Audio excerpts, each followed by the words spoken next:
কাৰণ কোনো সনাতনী হিন্দু মানুহ বৰ্তমান কংগ্ৰেছ দলত থাকিব নোৱাৰে। ভূপেন বৰাক যি ধৰণে আমি সন্মান দিছোঁ, আপোনাকো আমি তেনেধৰণে সন্মান দিম। আপুনি আহি আমাৰ পাৰ্টিত যোগদান কৰক।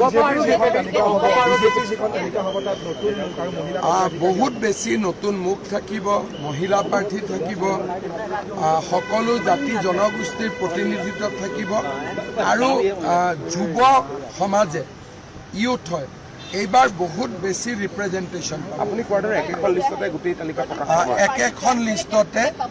একেখন লিষ্টতে কোনো ধৰণৰ বাকী নথকাকৈ আমাৰ AGP আৰু BPF-ক বাদ দিয়াৰ পিছত আমাৰ কোটাত যিমান চিট পৰিব আমি একেখন লিষ্টতে প্ৰকাশ কৰিম। নিশ্চিতভাৱে 2-3জন বিধায়কৰ নামটো নাথাকিব, কিন্তু সেইটো বেলেগ কাৰণে নহয়, সমষ্টিৰ ডিলিমিটেশ্যনৰ কাৰণে। প্ৰদ্যুৎ বৰদলৈ যদি বিজেপিত আহে, নিশ্চিতভাৱে তেওঁ বিধানসভা নিৰ্বাচনত যাতে প্ৰতিদ্বন্দ্বিতা কৰিব পাৰে, এখন ডেফিনেটলি আমি ক'ৰবাত স্পেয়াৰ কৰিব পাৰিম যদি তেওঁ আহে। AGP দলে 26খন আসনত প্ৰতিদ্বন্দ্বিতা কৰিব, BPF-এ 11খন, AGP 26, BPF 11, বাকী বিজেপি।